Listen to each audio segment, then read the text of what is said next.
Dear students, good morning to all of you. आज हम fluid की एक और प्रॉपर्टी विस्कोसिटी पढ़ने जा रहे हैं। जब एक फ्लूइड फ्लो होता है, बहता है, तो उसके डिफरेंट लेयर्स की वेलोसिटी डिफरेंट होती है। जैसे कि जब एक लिक्विड फ्लो होता है तो सबसे नीचे वाली लेयर की वेलोसिटी 0 होती है, और जैसे से हम ऊपर उठते हैं डिफरेंट लेयर्स की वेलोसिटी कंटिन्यूअसली बढ़ता जाता है। इसका मतलब हुआ कि दो एडजेसेंट लेयर्स के बीच में एक रिलेटिव वेलोसिटी होता है, और उस रिलेटिव वेलोसिटी के कारण वहाँ एक फोर्स डेवलप होता है जिसे हम विस्कस फोर्स कहते हैं। और ये विस्कस फोर्स इस रिलेटिव वेलोसिटी का हमेशा अपोज करता है। फ्लूइड की इसी प्रॉपर्टी को हम कहते हैं विस्कोसिटी। तो विस्कोसिटी क्या हुआ? एक तरह का फ्रिक्शन। जैसे कि सॉलिड के केस में होता है कि दो सरफेस के बीच में जब रिलेटिव वेलोसिटी आती है तो वहाँ पर फ्रिक्शन डेवलप होता है। और क्यों डेवलप होता है? Due to intermolecular electromagnetic force of attraction. तो बस ये विस्कोसिटी भी उसी के कारण प्रोड्यूस होता है। जब दो लेयर्स के बीच में फ्लूइड के दो लेयर्स के बीच में रिलेटिव वेलोसिटी होती है तो इंटरमॉलिक्यूलर फोर्सेस, उन लेयर में जो मॉलिक्यूल्स हैं उनके बीच का जो इंटरमॉलिक्यूलर फोर्सेस ऑफ अट्रैक्शन है वह इस रिलेटिव वेलोसिटी का अपोज करता है, और इसलिए वहाँ पर ये फोर्स डेवलप होता है जो कि रिलेटिव वेलोसिटी का हमेशा अपोज करता है। देखिए, मान लीजिए कि ये एक कोई फिक्स सरफेस है, जैसे कि ग्राउंड। इस फिक्स सरफेस के कांटेक्ट में जो लेयर होगा लिक्विड का, उसकी वेलोसिटी ऑफ फ्लो 0 होगा। लेकिन हम जैसे से ऊपर उठेंगे, ऊपर जाएंगे, जो लेयर्स होंगे उनकी वेलोसिटी भी वैसे वैसे बढ़ती जाएगी। और जो सबसे ऊपर में जो लेयर मिलेगा, it has the maximum velocity of flow. सबसे ऊपर वाली लेयर में फ्लो होने की वेलोसिटी जो है वो मैक्सिमम होता है। अब मैंने एक लेयर x हाइट पर लिया, suppose its velocity is v। इसकी वेलोसिटी जो है वो v के बराबर है। और एक लेयर मैंने x plus delta x height पर लिया, थोड़ा ऊपर लिया, तो इसकी वेलोसिटी भी थोड़ी ज़्यादा होगी, v प्लस डेल्टा v के बराबर है। तो ये दोनों लेयर जिनकी वेलोसिटी अलग अलग है, डिफरेंट है, नीचे वाले का कम है, ऊपर वाले का ज़्यादा है, क्या मॉलिक्यूल्स क्या करेंगे? एक दूसरे को अट्रैक्ट करेंगे due to intermolecular forces which is a type of electromagnetic force of attraction. और उसके कारण क्या होगा कि ये जो लेयर के मॉलिक्यूल्स हैं, इस लेयर के मॉलिक्यूल्स की वेलोसिटी को कम करने की कोशिश करेंगे, रिड्यूस करने की कोशिश करेंगे। लेकिन इस लेयर के जो मॉलिक्यूल्स हैं ऊपर वाले का, वो नीचे वाले लेयर्स के मॉलिक्यूल को अपनी डायरेक्शन में ले जाने की कोशिश करेंगे, यानी वो वेलोसिटी बढ़ाने की कोशिश करेंगे। तो ऊपर वाले लेयर की वेलोसिटी को कम किया जा रहा है या कम करने की कोशिश हो रही है, और नीचे वाले लेयर की वेलोसिटी को बढ़ाने की कोशिश हो रही है, इंक्रीज करने की कोशिश हो रही है। तो ये इसकी वेलोसिटी मान लो बढ़ती है, इसकी वेलोसिटी घटती है, तो दोनों के बीच जो रिलेटिव वेलोसिटी है वो कम होना स्टार्ट हो जाएगा। तो ये जो रिलेटिव वेलोसिटी का जो अपोज हो रहा है, बस इसी को हम कहते हैं विस्कोसिटी। तो विस्कोसिटी का कारण क्या हुआ? Due to intermolecular force of attraction के कारण ये डेवलप होता है लिक्विड्स में। गैसेस में भी ये विस्कोसिटी की प्रॉपर्टी मिलती है। हालांकि गैसेस में विस्कोसिटी की प्रॉपर्टी लिक्विड्स के कंपैरिजन में बहुत कम होती है, बट है। तो वहाँ विस्कोसिटी क्यों डेवलप होता है? Due to transfer of momentum between the different layers. ये लेयर क्या करेगा? उसको अपना मोमेंटम ट्रांसफ़र करेगा। तो मोमेंटम ट्रांसफ़र के कारण वहाँ पर विस्कोसिटी आती है। और इस प्रोसेस में एक लेयर की वेलोसिटी यानी कि मोमेंटम कम होती है तो दूसरे लेयर की वेलोसिटी यानी कि मोमेंटम बढ़ती है। बिल्कुल वही होता है यहाँ पर भी कि एक लेयर दूसरे लेयर की वेलोसिटी को बढ़ाने की कोशिश करेगा और दूसरा लेयर पहले लेयर की वेलोसिटी को कम करने की कोशिश करेगा, but it is due to the transfer of momentum between the layers. और इसलिए ये वहाँ पर भी विस्कोसिटी आती है। अब यदि हम इसका टेम्परेचर बढ़ाएं तो क्या होगा? तो टेम्परेचर बढ़ाने पर मॉलिक्यूल और मॉलिक्यूल के बीच का डिस्टेंस थोड़ा बढ़ जाता है। और यदि मॉलिक्यूल के बीच का डिस्टेंस बढ़ेगा तो जो इलेक्ट्रोमैग्नेटिक फोर्स है, जो कूलॉम फोर्स है मॉलिक्यूल्स के बीच का, वो थोड़ा सा कम होगा। इसका मतलब है कि विस्कोसिटी थोड़ी कम हो गई, विस्कोसिटी थोड़ी कम हो जाती है। And that's why as temperature increases the viscosity of a liquid decreases. लेकिन गैसेस में क्या होगा कि जैसे टेम्परेचर बढ़ाओगे गैस मॉलिक्यूल्स की वेलोसिटी बढ़ेगी, इसलिए मोमेंटम बढ़ेगा। और यदि मोमेंटम बढ़ गया है तो ज़्यादा मोमेंटम ट्रांसफ़र करेंगे एक दूसरे को। यदि ज़्यादा मोमेंटम ट्रांसफ़र कर रहे हैं तो विस्कोसिटी बढ़ जाएगी। तो वहाँ पर बिल्कुल अपोजिट होगा। With rise in temperature the viscosity of liquid decreases, but with a rise in temperature viscosity of gas increases, but both have this property called the viscosity. अब इस लिक्विड के केस में विस्कस फोर्स यानी जो कि इसको कम कर रहा है रिलेटिव वेलोसिटी का, वो किस किस पर डिपेंड करता है? तो ये डिपेंड करता है वेलोसिटी ग्रेडियंट पर। पहले इसी को समझ लें कि what is the velocity gradient.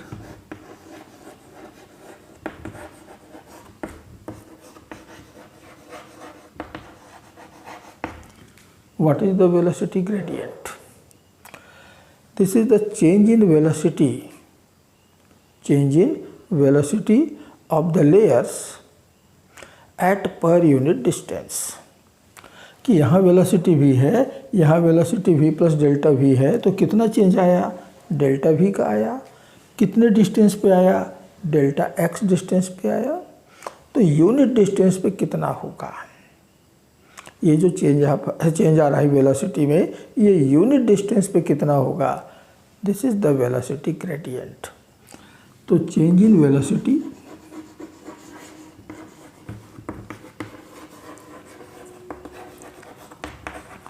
at per unit distance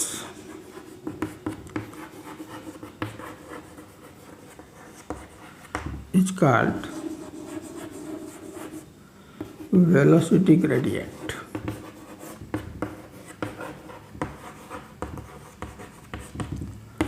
इसको हम वेलोसिटी ग्रेडियंट कहते हैं। तो डेल्टा एक्स डिस्टेंस जाने पे वेलोसिटी में डेल्टा वी का चेंज आया है, तो यूनिट डिस्टेंस जाएंगे तो कितना चेंज आएगा? Naturally delta v by delta x, and therefore the velocity gradient